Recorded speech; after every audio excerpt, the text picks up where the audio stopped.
اللہ الرحمن الرحیم۔ السلام علیکم ناظرین، کل ایک اور بھیانک واقعہ، ایک بھیانک داستان پولیس گردی رقم کی گئی۔ ایک معصوم کو پولیس گردی کا شکار ہو کر اپنی قیمتی جان سے ہاتھ دھونا پڑے، ایک خاندان کو اپنے لخت جگر سے ہاتھ دھونا پڑے۔ ناظرین، جب کوئی ایسا واقعہ آتا ہے، جب ایسا واقعہ رونما ہوتا ہے تو ہمارے پچھلے زخم بھی تازہ ہو جاتے ہیں، ہمیں ماڈل ٹاؤن کی یاد آ جاتی ہے، تو ہمیں سائیوال کی یاد آ جاتی ہے، تو کبھی سیالکوٹ کی یاد آ جاتی ہے۔ کب تک ہم یہ ظلم برداشت کرتے رہیں گے؟ کب تک ہمارے بزرگ، ہمارے والدین، ہمارے بہن بھائی اپنوں کی لاشیں اٹھاتے رہیں گے؟ کب تک اپنے ہاتھوں سے ان کے خون آلود جسم کو سنبھالتے رہیں گے؟ کب تک ہم اس نظام کے اندر رہ کر اس نظام کا نشانہ بنتے رہیں گے؟ کب تک کیا کوئی اور حکومت آئے گی جو ہمیں اس تقویٰ زدہ نظام سے ہماری جان چھڑائے گی؟ کب تک ہم اسے برداشت کریں گے؟ کب تک یہ ہمارے سروں پر، ہمارے دلوں پر یہ نظام راج کرتا رہے گا؟ ناظرین، ایک ارباب اختیار کو اب یہ سوچنا ہوگا۔ میں عمران خان سے درخواست کرتا ہوں کہ وہ تمام طاقتوں کو، تمام وسائل کو بروکار لا کر جلد از جلد اس قسم کے واقعات کی تحقیقات کرا کر مجرموں کو کیفر کردار تک پہنچائیں۔ جو بھی اس کے راستے میں رکاوٹ آئے اس سے بے دردی سے رون کر انصاف کے کٹہرے تک ان کو پہنچایا جائے، اور ان کی سزاؤں کو اس سے بھیانک بنایا جائے کہ آئندہ کوئی پولیس والا کسی معصوم کی جان لینے سے پہلے 1000 بار سوچے۔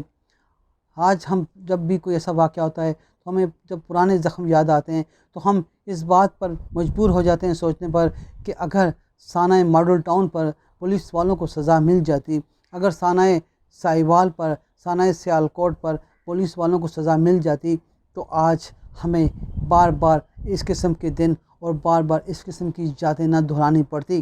سانحہ سائیوال ہو یا سانحہ سیالکوٹ ہو، کیا ان کے مجرموں کو سزا ملی؟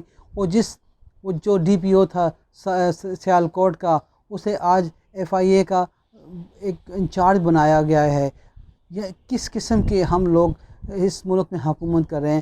یہاں پر قتل کرنے والوں کو ضمانتوں پر ضمانتیں دی جاتی ہیں، یہاں پر اس پر بات کرنے والوں کو دھمکیاں دی جاتی ہیں عدالتوں کی طرف سے، یہاں پر کوئی بات نہیں کر سکتا کسی عدالت کے فیصلے پر، لیکن یہاں پر ظلم کی بارشیں بھی ہوتی ہیں، لیکن کسی کے کانوں تک جوں نہیں رکھتی۔ یہاں پر خونوں کی ندیاں بہا دی جاتی ہیں، لیکن کسی کو نہ انسانیت کی توہین نظر آتی ہے، نہ ہی کسی کو یہ ظلم نظر آتا ہے۔ جناب وزیر اعظم صاحب، یہ آپ کے کاندھوں پر ہے۔ آپ کو ہم نے اس لیے انتخاب کر کے ایوان بالا میں بھیجا کہ تاکہ آپ ہمیں اس قسم کے ظلم سے بچائیں، اس قسم کی دہشت گردی سے بچائیں۔ ہمیں کب تک اپنے ہاتھوں سے اپنوں کو دفنانا پڑے گا؟ زندگی اور موت اللہ کے ہاتھ میں ہے، لیکن اس طرح بے ایمانہ قتل کر کے آپ اگر اپنے معصوموں کو موت کے وادی میں بھیجتے رہیں گے تو اس سے زیادہ اور کوئی المناک مرحلے نہیں آئیں گے انسان کی زندگی میں۔ آپ کو چاہیے کہ آپ تمام بڑے مل کر بیٹھیں اور اس قسم کے واقعات پر کڑی سے کڑی سزائیں تجویز کریں۔ اتنے لمبے پروسیس کو نہ کریں کہ انسان کی آدھی زندگی گزر جائے کیسوں کا فیصلہ سنتے ہوئے۔ میں چیف جسٹس آف پاکستان سے بھی درخواست کرتا ہوں کہ وہ اس چیز کو حائلی بنیادوں پر لیں، ایسا نظام بنائیں، ایسے فیصلے کریں جس سے اس قسم کے کسی بھی پولیس گردی کے واقعات کو ختم کرنے میں مدد ملے۔ ناظرین، کیا وجہ ہے کہ گولیاں ضروری ہیں کہ مجرم کے سینے پہ، ان کے سروں پہ مارنی ہے، کہ ان کے ٹائروں پر انہیں کیوں نہیں ٹریننگ دی جاتی؟ یا پھر اتنے معصوم ہیں ان کا آپ کو چاہیے کہ ان کا تمام ڈیٹا چیک کریں۔ آج پولیس اس معصوم نوجوان کے ڈیٹا تلاش کر رہی ہے، اس کی FIR ڈھونڈ رہی ہے، لیکن اپنے اس پولیس والوں کے کرمنل ریکارڈ نہیں دیکھ رہی کہ ان سے پہلے ان کے کیا بیہیویئر تھے، کہ ان کو سائیکو ٹیسٹ کرایا جائے پولیس والوں کو کہ یہ کیوں قتل کرتے ہیں۔ ان کو سائیکالوجی کی ڈاکٹرز کی ضرورت ہے، انہیں ٹریٹمنٹ کی ضرورت ہے، انہیں اصلاح کی ضرورت ہے۔ یہ پاکستانی عوام کے رکھوالے ہیں، نہ کہ پاکستانی عوام پر ظلم کرنے والے یہ ہیں۔ نہیں، ان کا کام صرف پاکستانی عوام کی حفاظت کرنا ہے، ان کو تحفظ دینا ہے، جس طرح دنیا کے باقی ملکوں میں عوام کو تحفظ دینے کے لیے پولیس بنائی جاتی ہے۔ یہاں کی پولیس عوام کی دشمن اور مجرموں کی ساتھی ہے، یہ مجرموں کو سپورٹ کرتے ہیں۔ مجھے یہ بھی یقین ہے کہ ان 5 لوگوں نے یا جتنے بھی تھے، انہوں نے اس انسیڈنٹ سے پہلے اپنے حکام بالا کو ضرور بتایا ہوگا، ان کی آشرواد بھی ہوگی کہ ہم یہ کام کرنے جا رہے ہیں۔ اس سے جس طرح اس بچے کے والد نے فرمایا کہ ایک دن پہلے اس معصوم بچے کی منہ ماری ہوئی چند پولیس والوں سے، اور انہوں نے اسے دھمکی دی کہ ہم تمہیں عبرت کا نشان بنا دیں گے۔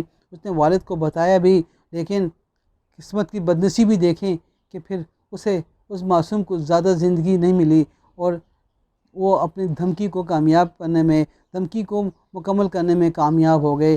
لیکن اب یہ ہمارا فرض بنتا ہے، حکومت کا فرض بنتا ہے کہ اب ان کو ان کے انجام تک پہنچایا جائے، تاکہ آئندہ کسی پولیس والے کی ہمت نہ ہو، کسی پولیس والے کی جرأت نہ ہو کہ عام انسان پر گولیاں چلائے، عام انسان کو بھون کر رکھتے، تاکہ ایسے عبرت کا نشان بننا چاہیے، تاکہ آنے والے تمام پولیس والوں کو اور جو ہیں ان کو بھی عبرت کا نشان بن جانا چاہیے ایسا ان کا انجام دیکھ کر۔